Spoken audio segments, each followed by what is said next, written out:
ಪರಿಷತ್ ಸಭಾಪತಿ ಸ್ಥಾನಕ್ಕೇನು ಹೊರಟ್ಟಿಯವರು ರಾಜೀನಾಮೆ ಕೊಟ್ಟರು. ರಾಜ್ಯಪಾಲರಿಗೆ ಪತ್ರ ಬರೆದು ವಿವರಣೆ ಕೂಡ ನೀಡಿದ್ದಾರೆ ಬಸವರಾಜ ರೆಡ್ಡಿ.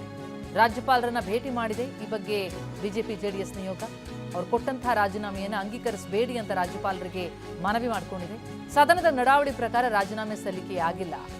ಅದರ ಒತ್ತಡದಿಂದ ರಾಜೀನಾಮೆಯನ್ನು ಕೊಡಿಸಲಾಗಿದೆ ಎನ್ನುವಂಥದ್ದು ಬಿಜೆಪಿ ಜೆಡಿಎಸ್ನ ಮಾತು. ಹೊರಟ್ಟಿಯವರು ರಾಜೀನಾಮೆಯನ್ನು ಕೊಟ್ಟರು. ರಾಜೀನಾಮೆ ವಿಚಾರಕ್ಕೆ ಸಂಬಂಧಪಟ್ಟಂತೆ ರಾಜ್ಯಪಾಲರಿಗೆ ಅವರು ಪತ್ರ ಕೂಡ ಬರೆದಿದ್ದಾರೆ. ಈಗ ರಾಜ್ಯಪಾಲರನ್ನ ಬಿಜೆಪಿ ಜೆಡಿಎಸ್ ನಿಯೋಗ ಕೂಡ ಭೇಟಿ ಮಾಡಿ ಮನವಿಯನ್ನು ಸಲ್ಲಿಸಿದೆ. ರಾಜೀನಾಮೆ ಅಂಗೀಕರಿಸಬೇಡಿ ಎನ್ನುವಂಥದ್ದು ಮನವಿ.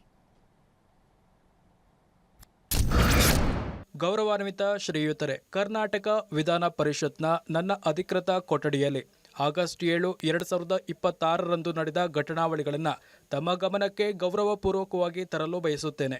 ಹೊಸದಾಗಿ ಆಯ್ಕೆಯಾದ ವಿಧಾನ ಪರಿಷತ್ ಸದಸ್ಯರೊಬ್ಬರ ಪ್ರಮಾಣ ವಚನ ಸ್ವೀಕಾರ ಸಮಾರಂಭಕ್ಕೆ ಸಂಬಂಧಿಸಿದಂತೆ ನಾನು ನನ್ನ ಅಧಿಕೃತ ಕೊಠಡಿಗೆ ಬಂದ ನಂತರ ರಾಜ್ಯದ ಸನ್ಮಾನ್ಯ ಮುಖ್ಯಮಂತ್ರಿಗಳು, ಕೆಪಿಸಿಸಿ ಅಧ್ಯಕ್ಷರು, ವಿಧಾನ ಪರಿಷತ್ನ ಕೆಲವು ಸದಸ್ಯರೊಂದಿಗೆ ನನ್ನ ಕೊಠಡಿಗೆ ಬಂದು ಸಭಾಪತಿ ಹುದ್ದೆಗೆ ಹಿಂದೆ ರಾಜೀನಾಮೆ ನೀಡಬೇಕೆಂದು ಪ್ರಸ್ತಾಪಿಸಿದರು.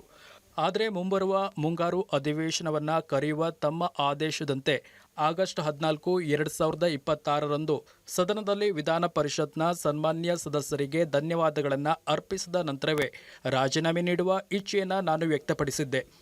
ನನ್ನ ರಾಜೀನಾಮೆಯ ಉದ್ದೇಶವನ್ನು ನಾನು ಈಗಾಗಲೇ ಸನ್ಮಾನ್ಯ ಮುಖ್ಯಮಂತ್ರಿಗಳಿಗೆ ತಿಳಿಸಿದ್ದೆ. ಈ ವಿಷಯವು ರಾಜ್ಯಾದ್ಯಂತ ಹಲವು ಮಾಧ್ಯಮಗಳಲ್ಲಿ ವರದಿಯಾಗಿತ್ತು.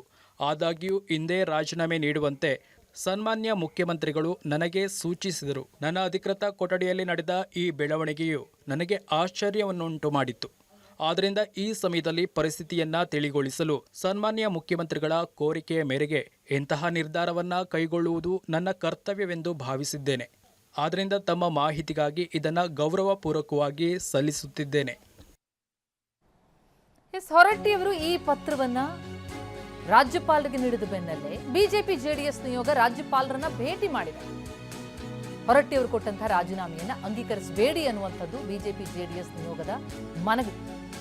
ಯಾಕಂದ್ರೆ ಸದನದ ನಡಾವಳಿ ಪ್ರಕಾರ ರಾಜೀನಾಮೆ ಸಲ್ಲಿಕೆಯಾಗಿಲ್ಲ, ಒತ್ತಡದಿಂದ ರಾಜೀನಾಮೆಯನ್ನು ಕೊಡಿಸಿದ್ದಾರೆ ಹೀಗಂತ ಮನವಿ ಮಾಡಿದೆ ಬಿಜೆಪಿ ಜೆಡಿಎಸ್ ನಿಯೋಗ.